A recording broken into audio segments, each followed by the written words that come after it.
valientes suscriptores, eventuales asistentes y todos los demás, les doy la bienvenida y comenzamos.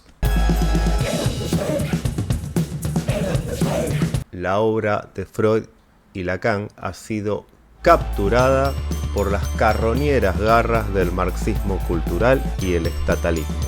¿Y por qué digo valientes suscriptores? Porque se necesita una cuota de valentía para hablar dentro del psicoanálisis, puertas adentro del psicoanálisis, de algunos conceptos ajenos al marxismo cultural y al estatalismo.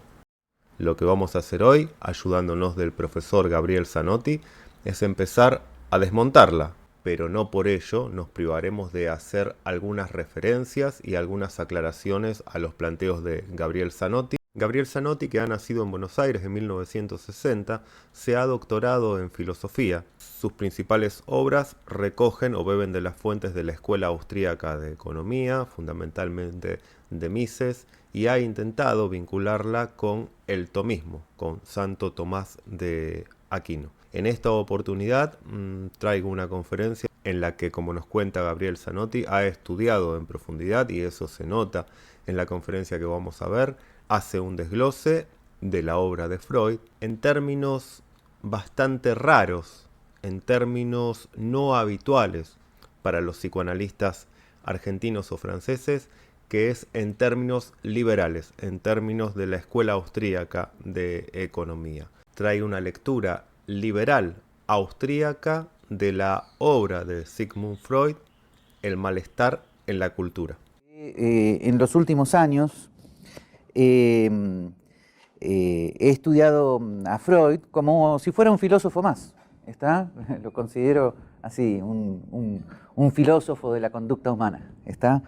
Bueno, vamos a hacer acá la primer salvedad.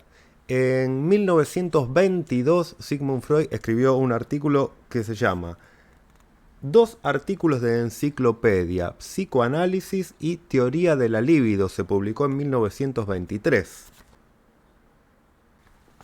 Como indica el título, contiene dos artículos para enciclopedia, donde se despliega, luego de una buena cantidad de tiempo, 22 años, los puntos básicos, los principios básicos, los fundamentos, los conceptos generales del psicoanálisis.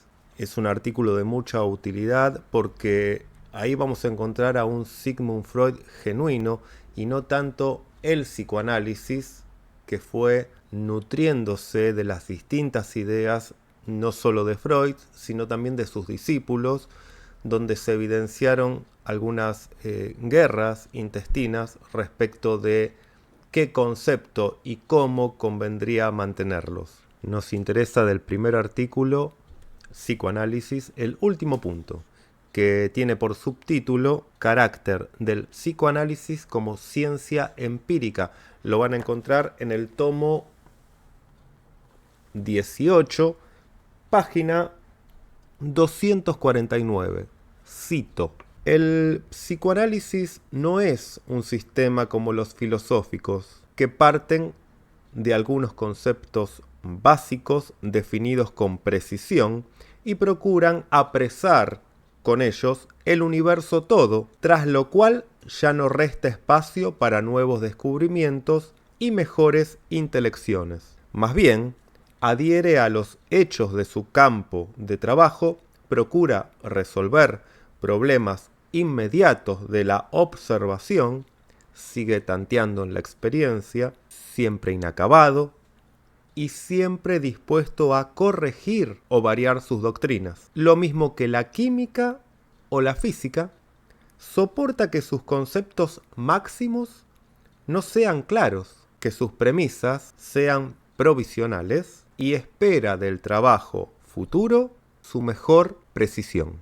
Y ustedes creo que ya saben que en los austríacos hay una relativa división al respecto, como en todo, entre los Hayek Boys, que lo odian a Freud, dado todo lo que Hayek dijo sobre Freud, y los Mises Boys, que saben que Mises lo elogió mucho a Freud, sobre todo en teoría de historia. Este dato lo tengo desde hace un tiempo y por supuesto que va a nutrir el libro Psicoanálisis y Economía de la valoración que le dio Ludwig von Mises a la obra de Freud. Por supuesto, porque ningún psicoanalista conoce a Ludwig von Mises, porque los psicoanalistas habitualmente solo leen psicoanálisis, solo leen a Freud y a Lacan.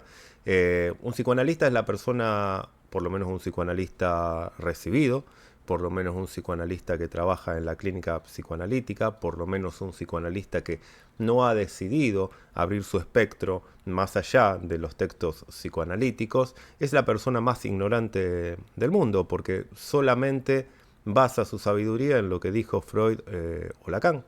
Y los que no lo hacen por esa vía y tienen algún interés de revisar algunas obras filosóficas, de política o de economía política, lo hacen por la vertiente socialista, por la vertiente del marxismo cultural, por la vertiente estatalista y nunca por la opción derivada del liberalismo siglo XXI o de la Escuela Austríaca de Economía.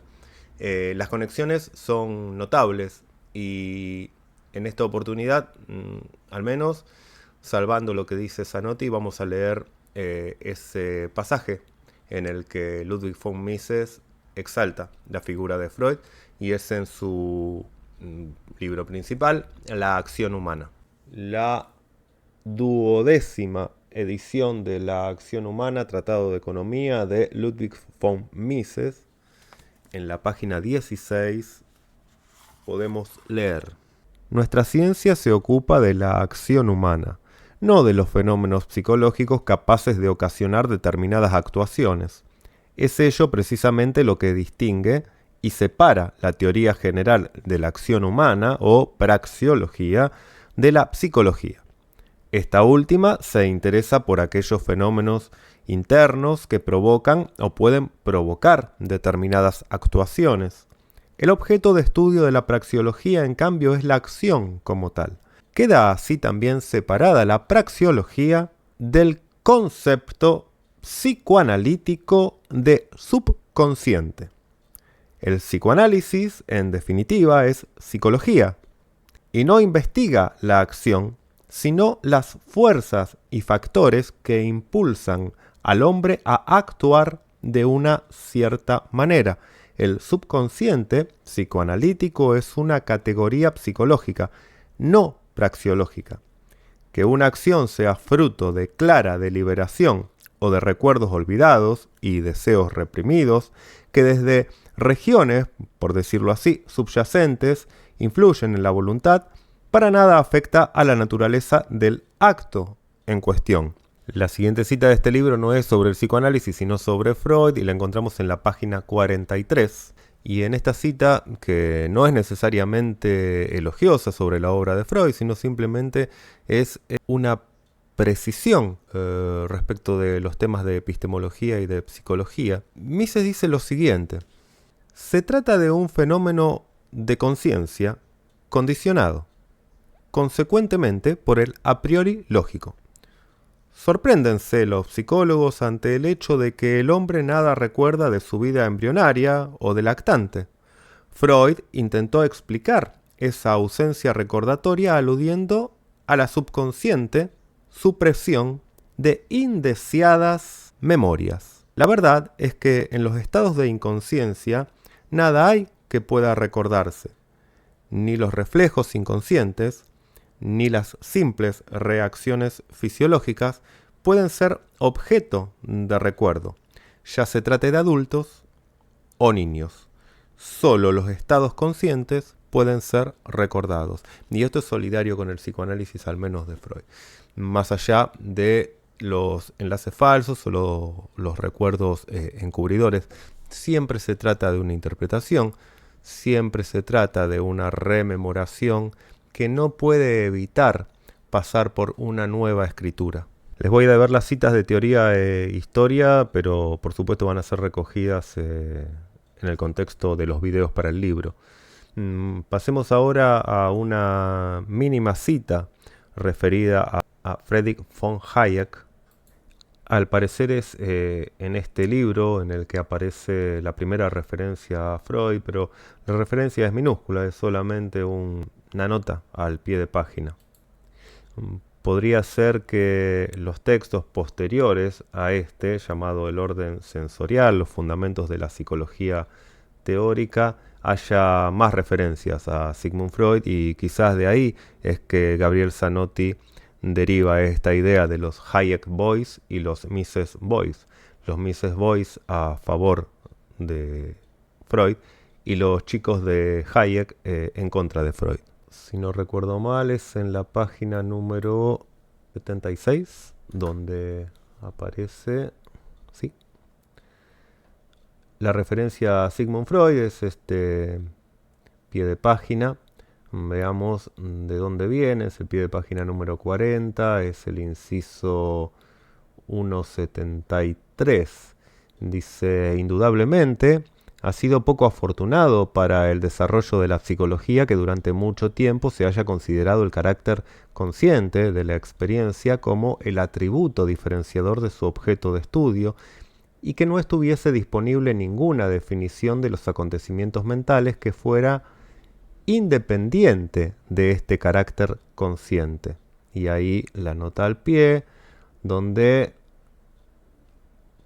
propone que se lea el libro de Holt de 1937, en la página 41, donde dice: todas las escuelas de psicología, ya mucho antes de Herbart, que sería la psicología clásica, la de Fechner, la de Herbart, descubrieron que, con mucho, la mayor parte de las sensaciones, ideas y procesos que deben calificarse de mentales nunca se hacen explícitamente conscientes, ni son percibidos, ni pueden serlo mediante ningún proceso conocido de introspección. También el pasaje citado por Holt de Sigmund Freud, 1918, donde este último dice que los procesos mentales son como tales inconscientes y los conscientes son solo hechos aislados y etapas en el conjunto de la vida de la mente. Bueno, esto está muy bien, y está muy bien que así sea planteado, y es lo que recoge Lacan de Sigmund Freud como siendo la novedad, el hecho científico nuevo que trae Sigmund Freud, que es este. Y no hay demasiadas diferencias entre lo que planteaba Mises y lo que plantea Hayek en este pasaje. Hay una nota al pie de página importante en la acción humana, pero en teoría de historia lo elogió mucho, ¿no? Pero no, la charla de hoy no va a ser sobre lo que Mises dice sobre Freud. Va a ser sobre un texto que es considerado de los 4 o 5 textos clásicamente más filosóficos de Freud, que es El malestar en la cultura. No de la cultura, sino en la cultura, que es un texto de 1930. Este texto, junto con Psicología de las masas y análisis del yo, que es de 10 años antes, y Tótem y Tabú y Moisés y la religión monoteísta, estos textos, y agreguemos El porvenir de una ilusión, estos textos serían sus 5 textos más filosóficos. Bueno, en este punto, como lectores de Lacan, tenemos que salir inmediatamente al cruce de Gabriel Zanotti, pero no sin salvarlo. Y se va a entender por qué en el mismo pasaje que les voy a leer de Jacques Lacan, del seminario 7, página 15, primera edición, 9ª reimpresión, traducida por Rabinovich, del texto en francés establecido por Jacques-Alain Miller, que, como ha dicho Ricardo Rodríguez Ponte, es ilegible, está hachado, es prácticamente algo inservible.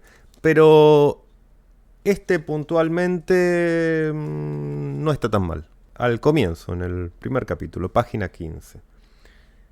El malestar en la cultura, con el que les ruego tomen contacto o que vuelvan a leer, no es, en la obra de Freud, algo así como apuntes. Fíjense bien, porque va a decir exactamente lo contrario a la apreciación que tiene Gabriel Zanotti. No es del orden de lo que se le permite a un practicante o a un sabio, no sin cierta indulgencia, a guisa de excursión en el dominio de la reflexión filosófica, sin darle quizá todo el peso técnico que se le reconocería a una tal reflexión, cuando proviene de alguien que se calificaría a sí mismo como formando parte de la clase de filosofía.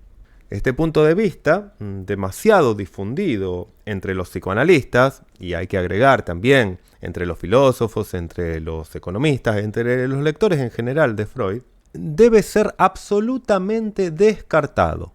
El malestar en la cultura es una obra esencial, primera, en la comprensión del pensamiento freudiano y en la intimación de su experiencia. Debemos darle toda su importancia. Ella aclara, acentúa, disipa ambigüedades en puntos cabalmente diferenciados de la experiencia analítica, que no es la experiencia dentro de la clínica en el consultorio, y de cuál debe ser nuestra posición respecto del hombre, en la medida en que, en nuestra experiencia más cotidiana, tenemos que vernosla desde siempre con el hombre, con una demanda humana.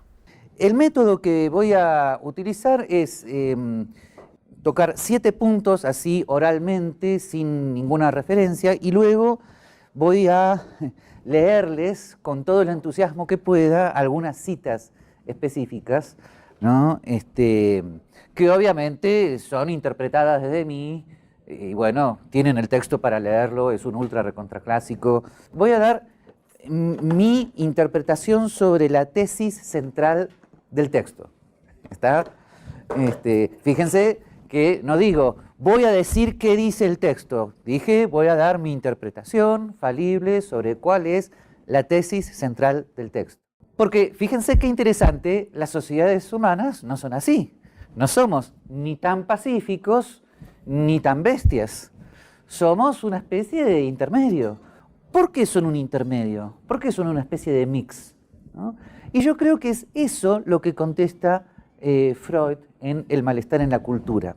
La tesis central del psicoanálisis de Freud es que tenemos una pulsión originaria cuando nacemos. El bebé es toda pulsión indiferenciada, ¿no? Esta pulsión originaria se ha debatido hasta el infinito cuál es, ¿no? El término más técnico que podemos utilizar conforme a Freud es la libido, ¿no? Pero ya saben, por supuesto, que la libido no significa necesariamente sexualidad, aunque sobre ese tema hay un sinfín de interpretaciones, ¿no? Así como se dice que que Popper es un pan conjeturalista, ¿se acuerdan de ese debate? También de Freud se dice que es un pan sexualista y todas esas cosas. Bueno, es en ese sentido que en los 2 artículos de enciclopedia que comentamos anteriormente, en otro subtítulo llamado Críticas al psicoanálisis y malentendido acerca de él, Freud se defiende del pansexualismo de esta manera. Así es erróneo acusarlo de pansexualismo. Casi todo lo que se reprocha al psicoanálisis, aún en obras científicas, descansa en una información insuficiente que, a su vez, parece fundada en resistencias afectivas. Así es erróneo acusarlo de pansexualismo y reprocharle maliciosamente que derivaría todo acontecer anímico de la sexualidad y lo reconduciría a ella. Desde el comienzo mismo, el psicoanálisis distinguió las pulsiones sexuales de otras que llamó pulsiones yoicas. Nunca se le ocurrió explicarlo todo, y ni siquiera a las neurosis las derivó de la sexualidad solamente, sino del conflicto entre las aspiraciones sexuales y el yo. El nombre líbido no significa en psicoanálisis, excepto en Carl Jung, energía psíquica lisa y llanamente, sino la fuerza pulsional de las pulsiones sexuales. Jamás se formularon ciertas aseveraciones como la de que todo sueño sería el cumplimiento de un deseo sexual. Esta pulsión indiferenciada, ¿no?, vamos a decirlo así, se enfrenta con las necesidades de sociabilización. O sea, este bebé, que es una pulsión indiferenciada, tiene que socializarse. Para socializarse tiene que ir incorporando en el preconsciente, diría el primer Freud, ¿no?, los mandatos del superyo, o sea, los no que vienen de la figura paterna. ¿Está? La figura paterna no es biológica en Freud, es un rol. Son los no que el bebé, a medida que crece, va internalizando, ¿no? No se toca, no se dice, no se hace. ¿Está?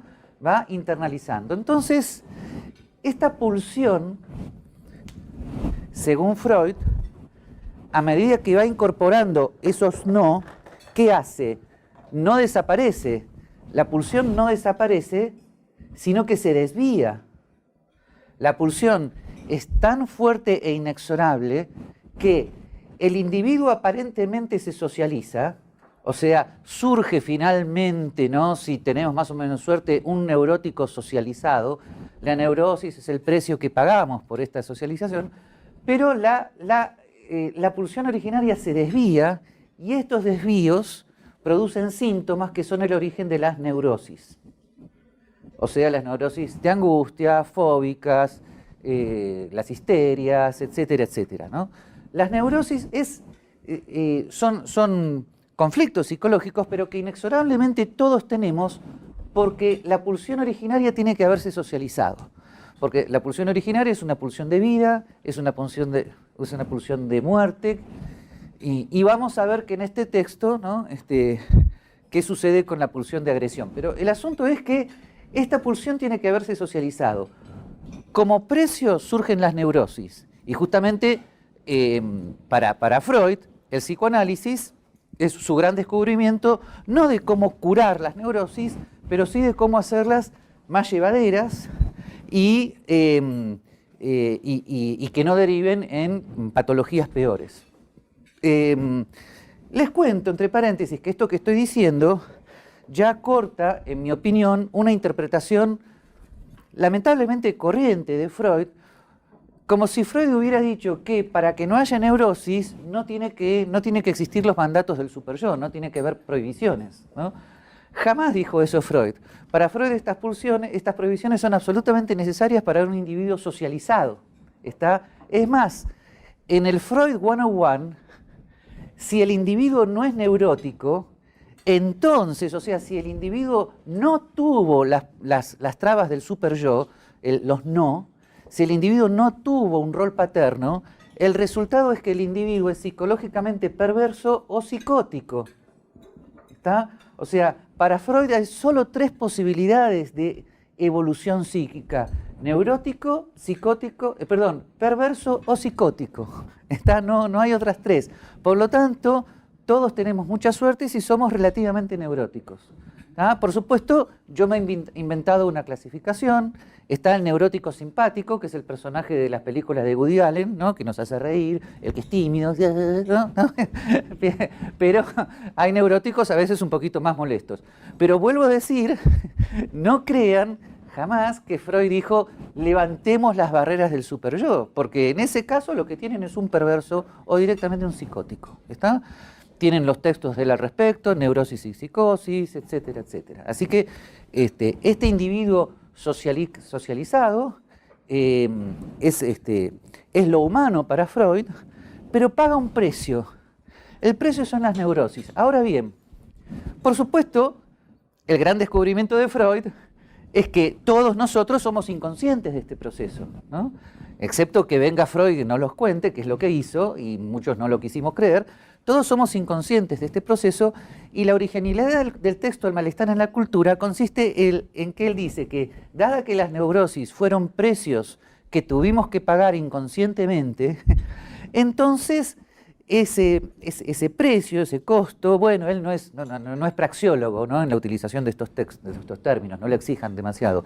Estos costos generan como un sordo, latente e inconsciente malestar, como que hay algo que no nos convence, ¿no? De vivir en esta cultura. Por eso el malestar en la cultura. Cultura para Freud son 2 cosas: la técnica y las relaciones jurídicas con los demás. Y dice jurídicas.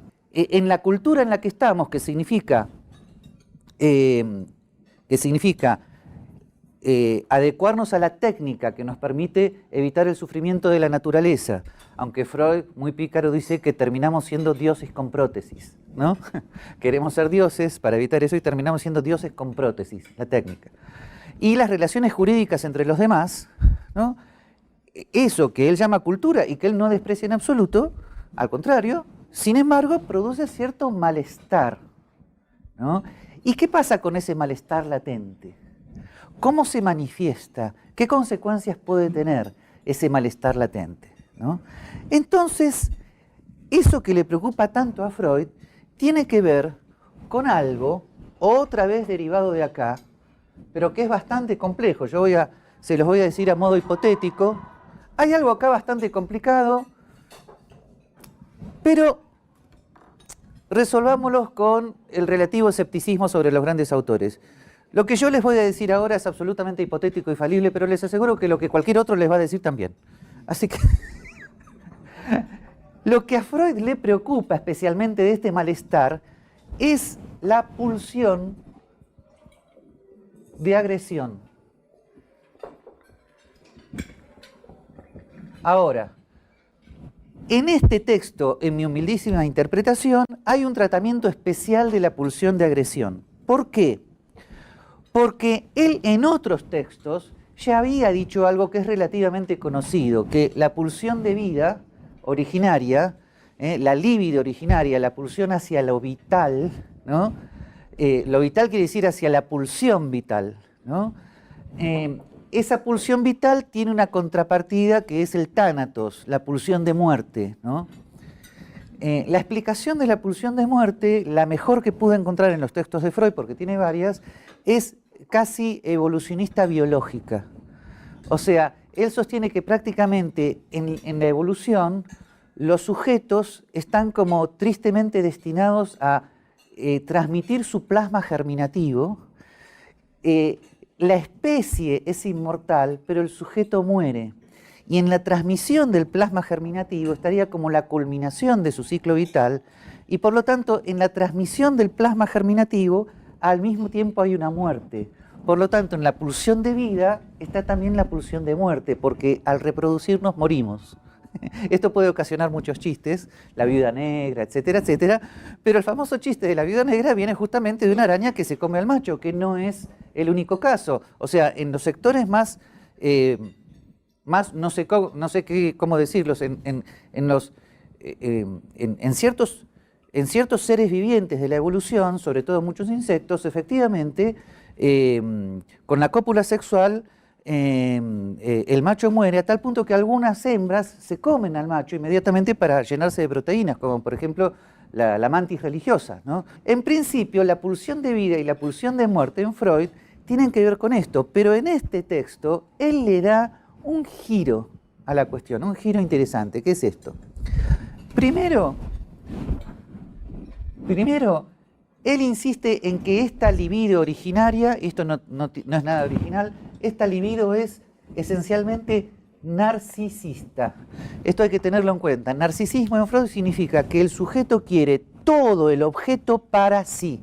Y el primer objeto que quiere absolutamente y sin límites para sí, por eso narcisista, para mí, es la madre. Y por eso el primer conflicto es cuando el rol paterno dice, con la madre no. ¿Está? ¿Okay? Pero ¿ven la diferencia entre el bebé y el perverso? ¿Ven? O sea, el varón de 30 años que tiene relaciones con la madre termina siendo perverso. ¿Pero por qué? Porque algo funcionó mal en los no del superyo. Ahora, cuando el bebé tiene un mes y se abraza a la madre, no se crean que tiene diferenciadas sus funciones. Él quiere todo de la madre para sí. Lo que pasa es que es un bebé y no nos preocupa. Bien, entonces, esta pulsión es narcisista. Y parte de los conflictos de nuestras personalidades es que, aunque vayamos incorporando, porque si somos psicológicamente sanos, con suerte terminamos en neuróticos que hemos incorporado los mandatos del superyo, aún en ese caso seguimos con una estructura de personalidad narcisista originaria. Es muy difícil el evitar el objeto para mí, ¿no? Acá él reintroduce la explicación evolutiva de la pulsión de muerte. Una aclaración. En muchos textos castellanos van a ver que en vez de pulsión se dice instinto. Entonces, a esta altura del partido, los especialistas en Freud se han cansado de advertir que instinto no es la traducción correcta, es pulsión. Porque Freud maneja de manera distinta, el instinto de conservación lo acepta, pero la pulsión originaria es otra cosa, ¿tá? O sea, son pulsiones, ¿tá? Bien, pero... Sí, pero son traducciones, así que, en fin, por eso dependemos un poco de la sabiduría de los traductores, ¿tá? Pero esta libido narcisista, dado que quiere todo para mí, entonces desarrolla, dice Freud, un deseo de omnipotencia para conseguir el objeto, y por lo tanto quiere el objeto para sí, pero expulsa a todo otro competidor que se ponga enfrente para obtener el objeto. Y por lo tanto, esta pulsión originaria, que es narcisista, desarrolla también una pulsión de agresión hacia todo aquello que le quite el objeto que es para sí. Por lo tanto, este narcisismo originario para Freud termina en una pulsión de agresión que en este texto él parece decir, porque nunca lo termina de decir claro y entonces se discute hasta el infinito, como que en este texto, ya en 1930, a las dos pulsiones originarias, Eros y Tánatos, pulsión de vida y pulsión de muerte, a la pulsión de muerte le agrega un giro, que es una pulsión de agresión hacia el otro, que a él le preocupa mucho. ¿Por qué le preocupa? Porque finalmente Freud no deja de ser, igual que Mises, un vienés ilustrado, relativamente positivista, que amaba la civilización en última instancia, pero la civilización está siempre en peligro latente. ¿Por qué? Porque recuerden que el precio para la civilización son las neurosis, y las neurosis implican que siempre cargamos con nosotros de manera inconsciente la pulsión de agresión, como una especie de pulsión específica, que explica en última instancia que lo que llamamos civilización, esto es técnica y controles jurídicos, sea como una superficie debajo de la cual hay un volcán que cuanto menos terapia hemos hecho, mayor volcán es, de pulsiones que están ahí como en la corteza roja de la tierra, hirviente, que en cualquier momento pueden salir. Esto les explica que, toda esta estructura psicológica les explica que la sociedad humana no sea ni absolutamente pacífica, ni absolutamente agresiva. Es justamente un mix, no digo síntesis, no digo superación, digo un mix, un sincretismo incoherente de adaptación y de pulsión, de agresión latente, ¿no? Porque esta neurosis tiene como fruto esa pulsión de agresión esencialmente anticivilizatoria, o sea, una pulsión con la cual la civilización puede caer en regresiones inmediatas hacia lo perverso, ¿no? Que es la pulsión indiferenciada, sin control, ¿no? Bien, seguimos. Por lo tanto, y esto sería el punto 4, a ver si ordeno los puntitos que puse, ¿ven? Esto es punto 1, mi interpretación de Freud, punto 2, la pulsión de agresión. Es inútil. Ah, sí.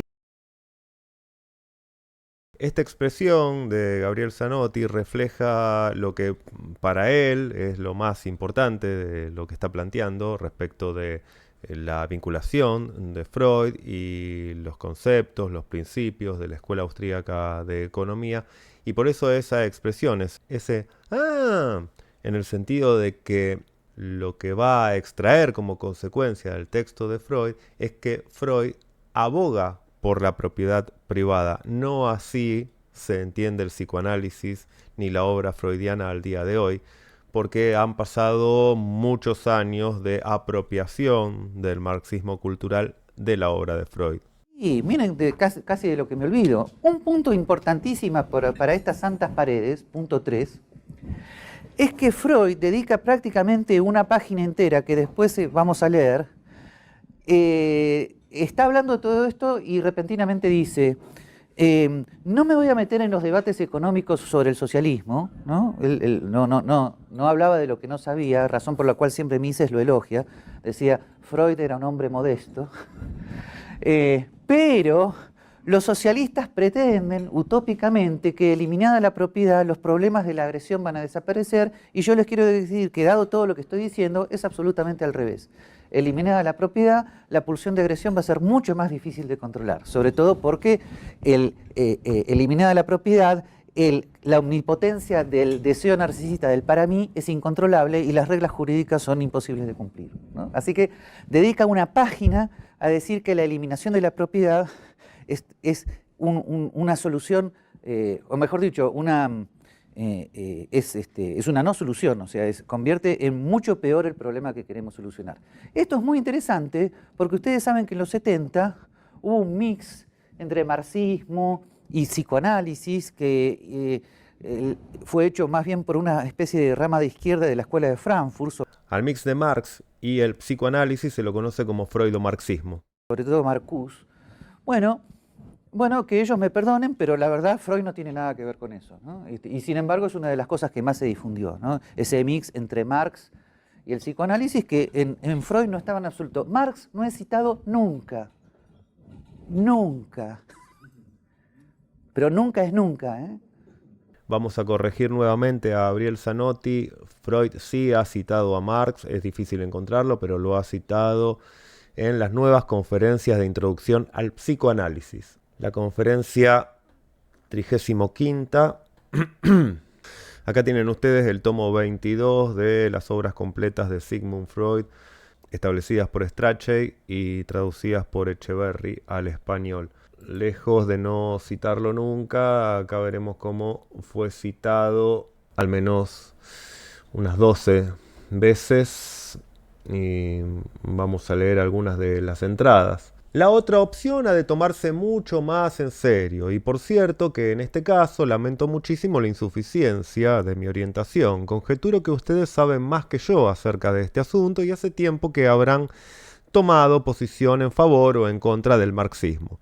Las indagaciones de Karl Marx sobre la estructura económica de la sociedad y el influjo de las diversas formas de economía en todos los ámbitos de la vida humana se han conquistado en nuestra época una autoridad indiscutible. Desde luego, yo no puedo saber hasta dónde aciertan o yerran en los detalles. Me entero de que tampoco les resulta fácil a otros mejor informados. En la teoría de Marx me han extrañado tesis como esta: que el desarrollo de las formas de sociedad es un proceso de historia natural, o que los cambios en la estratificación social surgen unos de otros por la vía de un proceso dialéctico. En verdad no estoy seguro de comprender rectamente tales aseveraciones, pero ellas no suenan materialistas, sino más bien como un precipitado de aquella oscura filosofía hegeliana. En un ratito Zanotti va a decir que tampoco citó a Hegel. Bueno, sí. Hegeliana, por cuya escuela también Marx ha pasado. No sé cómo podría librarme de mi opinión del ego, habituada a reconducir la formación de clases dentro de la sociedad a las luchas sobrevenidas desde el comienzo de la historia entre las hordas humanas separadas por pequeñas diferencias. Yo creía que las diferencias sociales fueron en su origen diferencias de linaje o de raza. Factores psicológicos como la escala de placer constitucional de agredir, pero también la solidez de organización dentro de la horda, y factores materiales como la posición de mejores armas. Esto es clave en Freud: las armas, la ganancia respecto de la función empresarial de la construcción de armas es clave en Freud. Freud tiene muchos tintes liberales austríacos, de la escuela austríaca de economía me refiero. Como la posesión de mejores armas decidían el triunfo. En la convivencia dentro del mismo territorio, los vencedores se convertían en amos y los vencidos en esclavos. Es la teoría estatalista, son las teorías predatorias del Estado. En la convivencia dentro del mismo territorio, los vencedores se convertían en amos y los vencidos en esclavos. Ahí no se descubre nada de una ley natural ni de una mudanza dialéctica de los conceptos. En cambio, es inequívoco el flujo que el progresivo gobierno sobre las fuerzas naturales ejerce en las relaciones sociales entre los hombres, pues estos ponen al servicio de su agresión y aplican en sus luchas los medios de poder recién adquiridos. La introducción de los metales de bronce, del hierro, puso término en épocas íntegras de cultura a sus instituciones sociales. Creo que efectivamente la pólvora y las armas de fuego acabaron con el caballero feudal y el dominio de la nobleza y que el despotismo ruso, etc. Bueno, Freud no vio la nueva arma que puso fin a la Segunda Guerra Mundial y que fue la bomba atómica. Bien, a ver la próxima. Me avergüenza casi tratar ante ustedes un tema de tanta importancia y complejidad con unas pocas puntualizaciones insuficientes. Pero sé que no les he dicho nada nuevo. Solo me interesa que reparen en que el nexo del ser humano con el gobierno sobre la naturaleza, del que toma sus armas para la lucha contra sus semejantes, necesariamente influirá también sobre sus instituciones económicas. Freud no era un tonto en estas cuestiones.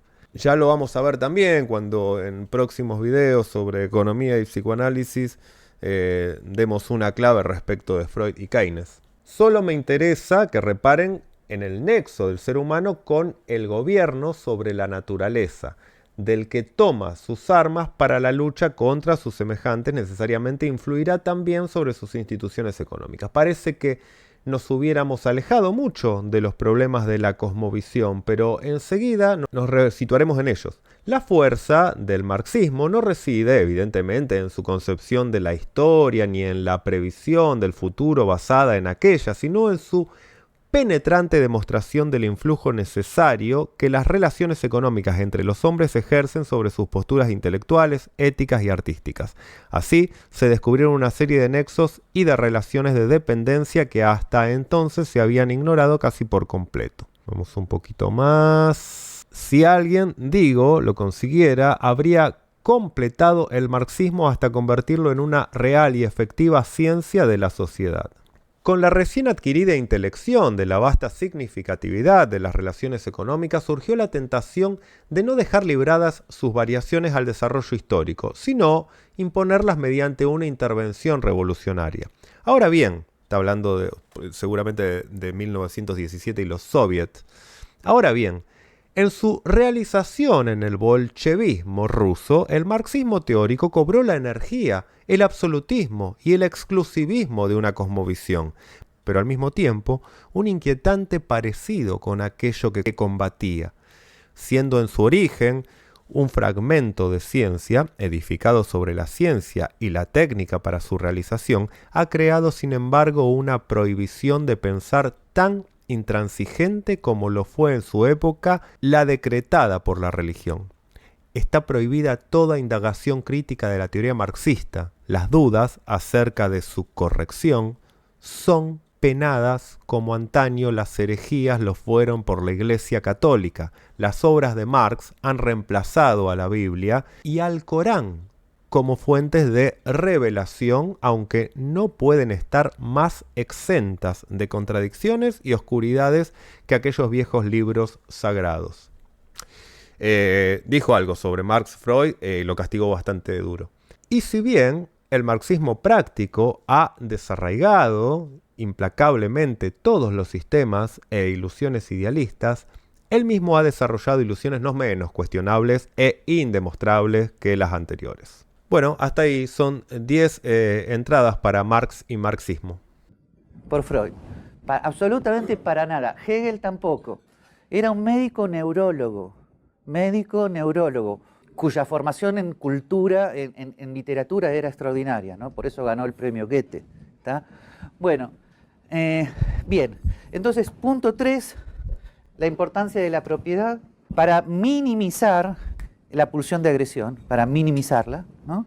O sea, la propiedad es justamente una de las normas jurídicas de la cultura, pero que a la pulsión originaria le es difícil de aceptar. O sea, no es fácil aceptar la propiedad, pero si ustedes sacan las pulsiones del superyo, es todavía peor.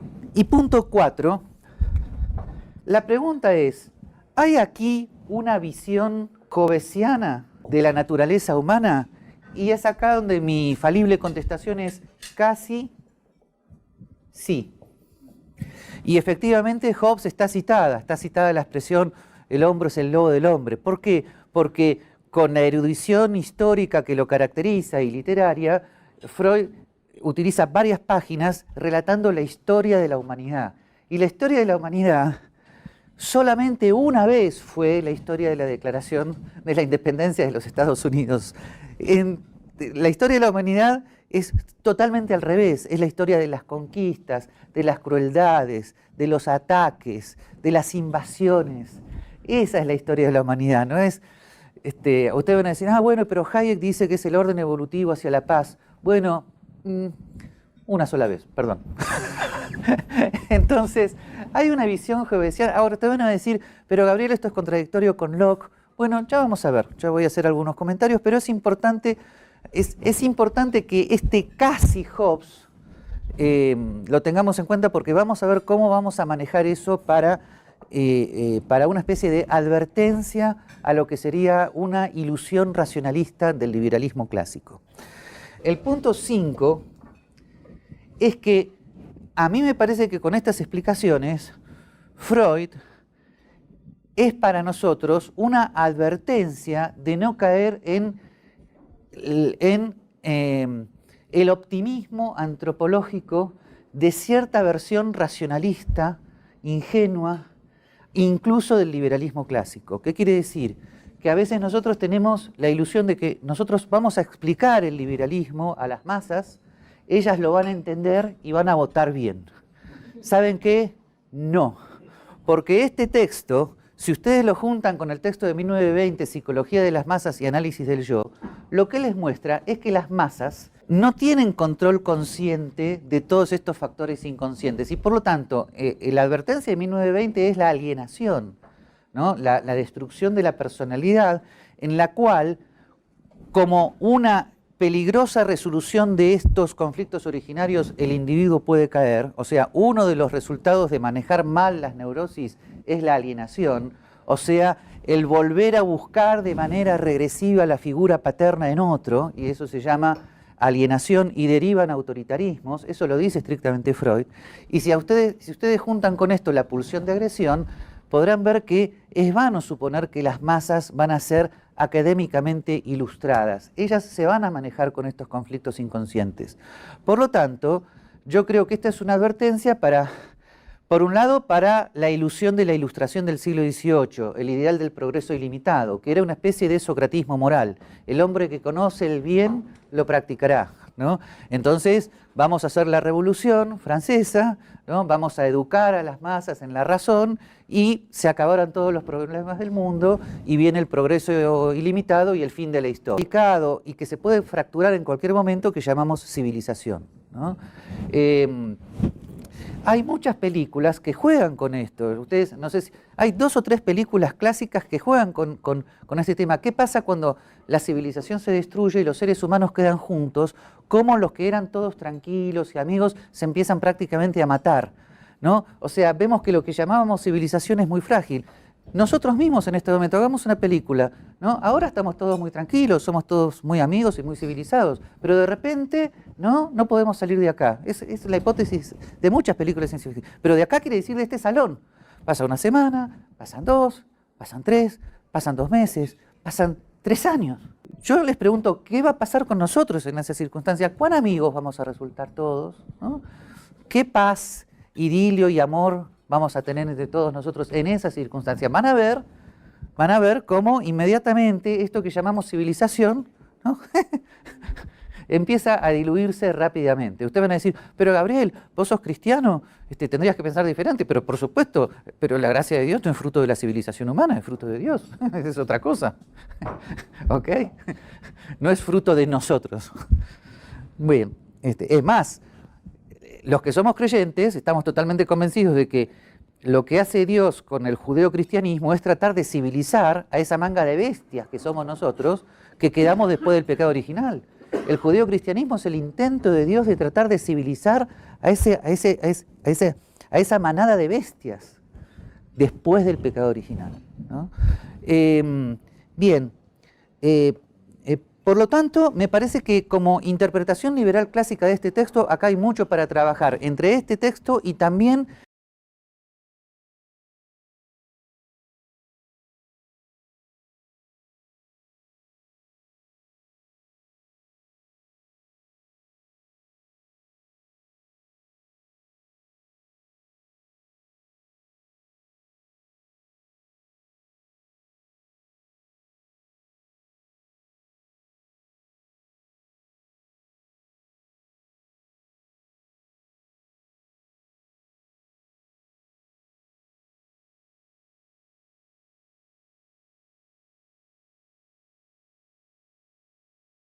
sobre el liberalismo clásico. Lo que hay que decir es que no es la última palabra. La postura de Gabriel Zanotti es que el liberalismo clásico es algo que debe sostenerse con el tiempo por la dinámica misma de las masas, tiende a perderse y a olvidarse. Y hay que llevarlo siempre adelante como una antorcha. Bueno, no es la postura, al menos que vamos a seguir desde este canal y desde el libro Psicoanálisis y Economía. Lo que vamos a plantear es un liberalismo que lleve hasta sus últimas consecuencias lógicas los puntos principales de la Escuela Austríaca de Economía. Y eso es lo que se conoce como capitalismo radical, capitalismo de propiedad privada y distintas formas de llamarlo. Es la forma más radical de pensar el liberalismo hoy en día. Algunos lo llaman, como Diego Giacomini, liberalismo siglo XXI, apoyado sobre todo en los desarrollos de Murray Rothbard, por supuesto, pero en la actualidad sobre todo se apoya en el empuje que le dio a estas ideas y a esta filosofía política y a este programa de investigación científico que es Jesús Huerta de Soto. En el texto de 1920, Psicología de las masas y análisis del yo. Por lo demás, hay un autor liberal que advirtió todo esto y que lo hemos trabajado bastante poco, porque todos, cuando nos preguntamos cómo difundir el liberalismo, parecemos incurrir en la misma ilusión y nos olvidamos de la rebelión de las masas de Ortega. Uno de los precios de la civilización es que surgen masas que no tienen idea de los precios que se han pagado por la civilización, que creen que cae como maná del cielo y lo demandan y se enojan y se incivilizan y se alienan, ¿no? O sea, la rebelión de las masas de Ortega es parte de ese liberalismo aristocrático y relativamente pesimista que creo que permanentemente tenemos que advertir y trabajar. ¿Está? Bien. No les cito a Erich Fromm y el miedo de la libertad porque Erich Fromm, aunque el que menos, mezcla su noción de alienación con la de Marx y todo se embarra un poquitito, ¿no? Pero entre Ortega y Freud creo que tenemos mucho para ganar, para tomar conciencia de que el liberalismo clásico es un fruto muy delicado de la civilización, muy fácil de perder, muy difícil de manejar para una naturaleza humana que es así, ¿no? Entonces, el punto 5 es eso, ¿no? La advertencia para el liberalismo clásico, y el punto 6 es la débil. Si hasta acá te viene gustando el video y si te gusta esta novedad radical dentro del psicoanálisis, te pido que te suscribas al canal, que le des un like y que dejes tu comentario. Civilización. Ahora, Freud maneja civilización en todo sentido, o sea, toda cultura para Freud es una civilización. Podemos hablar de la civilización maya, de la civilización, de la civilización romana, etcétera, etcétera. Pero si nosotros utilizamos la expresión de Western Civilization en el sentido de von Mises, bueno, mayor conciencia tenemos que tener de que esa Western Civilization es muy débil y es una excepción, y que por lo tanto la mejor manera de cuidarla es una firme base institucional, ¿no? que vaya penetrando en las personas como parte de su proceso inconsciente de culturalización, ¿no? Pero la civilización occidental es una cosa muy débil, muy fácil de perder, y me parece que lamentablemente los episodios históricos de los últimos 200 años nos dan la razón. El liberalismo clásico habrá evolucionado hasta 1776, pero luego parece que involucionó, no es tan fácil de mantener. Y bueno, dado que soy yo, por si a alguno le interesa, sobre todo, yo sé que este punto me lo pidieron desesperadamente Warren y Ricardo desde las 7 de la mañana que recibí email de ellos dos. Gabriel, queremos saber cuál es la relación de todo esto con el cristianismo. Entonces, entonces solamente por ellos, ¿no? Lo voy a decir, ¿no? La relación con el cristianismo que hago yo con este texto es que justamente, aunque Freud no lo diga, todo esto es una descripción de la naturaleza humana after pecado original. O sea, así terminamos después del pecado original. Y por lo tanto, la gracia de Dios la gracia de Dios, sí, efectivamente, es una cura que viene de la gracia de Dios, no de la naturaleza humana a esta naturaleza humana, es la redención del pecado original, pero el cristianismo no es un sistema político. O sea, no vamos a caer en la ilusión, porque ni siquiera, pero Santo Tomás no cayó en ella, de que todos los seres humanos vamos a estar perfectamente curados por la gracia de Dios. No es un tema político. O sea, de alguna manera puede ser, como dije antes, puede ser que el judeocristianismo haya sido un intento civilizatorio por parte de Dios, pero ni aún así derivó en una especie de seguro de civilización. Entonces, además es muy curioso porque Freud nombra el mandato de amor al prójimo, ¿no? Como una especie de superyo hipertrofiado, y dice que es imposible, ¿no? Ustedes van a decir, ¿y vos, Gabriel, no resultaste enojado por eso? De ninguna manera, porque por supuesto que para la naturaleza humana es imposible después del pecado original. Solo es posible por la gracia de Dios, pero la gracia de Dios, solo Dios sabe dónde y cómo cae. No sé si me explico, es totalmente coherente que con la conciencia del pecado original leamos este texto como una descripción muy buena de cómo hemos quedado después del pecado original. Y que el cristianismo sí es una especie de, si se quiere, de metal ardiente que cauteriza nuestra naturaleza, pero no es una solución masiva. Bien. Bueno, así que yo no veo ninguna contradicción. Puedo abrevar un poco más en el punto 7, pero simplemente lo dije, como dije, para Warren y Ricardo, nada más. Bueno, y ahora quiero leerles algunas... bueno, dice Freud, ¿no?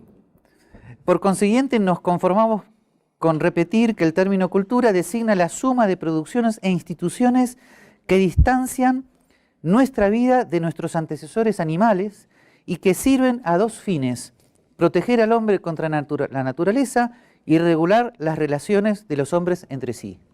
Y vuelvo a decir, jamás, en mi humilde interpretación, aunque el término jamás es demasiado pretencioso, existió un Freud que dijera abajo con la cultura, abajo con las restricciones del superyo. Jamás. Es más, van a ver, la última lectura van a ver que es la enorme preocupación que tiene Freud de que nuestra civilización se acabe, ¿no? Después hay una página que, permítanme leerla con suficiente así entusiasmo para que, a ver si se lo podemos negar a Freud, ¿no? Fíjense. La verdad oculta tras todo esto, todo lo que él está explicando, que negaríamos de buen grado, o sea, ojalá no fuera así, ¿no? Es que el hombre no es una criatura tierna y necesitada de amor, que solo osaría defenderse si se le atacara, sino por el contrario, es un ser cuyas disposiciones pulsionales también debe incluirse una buena porción de agresividad. Por consiguiente, el prójimo no le representa únicamente un posible colaborador y objeto sexual, sobre todo para las damas. Objeto sexual en Freud es un término técnico, es un término que quiere decir del objeto para mí, ¿no? Sino también un motivo de tentación para satisfacer en él su agresividad, para explotar su capacidad de trabajo sin retribuirla, para aprovecharlo sexualmente sin su consentimiento, para apoderarse de sus bienes, para humillarlo, para ocasionarle sufrimientos, martirizarlo y matarlo. Homo homini lupus. ¿Quién se atrevería a refutar este refrán después de todas las experiencias de la vida y de la historia? Por regla general, esta cruel agresión espera para desencadenarse a que se la provoque, o bien se pone al servicio de otros propósitos, cuyo fin también podrían alcanzarse con medios menos violentos. En condiciones que le sean favorables, cuando desaparecen las fuerzas psíquicas antagónicas que por lo general lo inhiben, el superyo, también puede manifestarse espontáneamente, desenmascarando al hombre como una bestia salvaje y que no conoce el menor respeto por los seres de su propia especie. Quien recuerde quien recuerde los horrores de las grandes migraciones, de las irrupciones de los hunos, de los mongoles bajo Gengis Khan, etc., de la conquista de Jerusalén por los píos cruzados y aún de las crueldades de la última guerra mundial, tendrá que inclinarse humildemente ante la realidad de esta concepción, ¿no? Y a mí muchas veces, lo dejamos al debate, pero a mí muchas veces cuando leo esto digan, bueno, niéguenselo, a ver, díganle que no, ¿no? La verdad, no tengo más remedio que decir que es así. Bueno, después él sigue hablando del superyo, ¿no? Que si ustedes quieren después vamos al tema técnico del superyo. Ahora no lo voy a leer porque sería largo, pero dice, justamente inconscientemente el ser humano ha desarrollado un modo de controlar su bestialidad que son los mandatos del superyo, ¿no? Que en términos más técnicos psicoanalíticos, el superyo es la agresión hacia los demás convertida inconscientemente en agresión hacia uno mismo. En esa agresión hacia uno mismo, uno se inhibe de expandir todas sus pulsiones. La analogía que da Freud es que el ser humano es como una bestia en donde el superyo se ha instalado como una guarnición militar para controlar a esa bestialidad. Y esa guarnición militar queda ahí inconsciente, ¿no? Porque el superyo es inconsciente, no es consciente, ¿no? Esa es la analogía que él hace, ¿no? Pero les quiero leer el final del texto. Dice Freud, a mi juicio, el destino de la especie humana será decidido por las circunstancias de si y hasta qué punto el desarrollo cultural logrará hacer frente a las perturbaciones de la vida colectiva emanadas de la pulsión de agresión y autodestrucción. En este sentido, la época actual quizá merezca nuestro particular interés. 1930. Nuestros contemporáneos han llegado a tal extremo en el dominio de las fuerzas elementales que con su ayuda les sería fácil exterminarse mutuamente hasta el último hombre. Bien lo saben, y de ahí buena parte de su presente agitación, de su infelicidad y de su angustia. Solo nos queda esperar, y acá es donde viene el Freud a veces literato, poeta, ¿no? Solo nos queda esperar que la otra parte de ambas potencias celestiales, el eterno Eros, despliegue sus fuerzas para vencer en la lucha con su no menos inmortal adversario, ¿no? Mas, ¿quién podrá augurar el desenlace final? Y con esa pregunta termina el texto.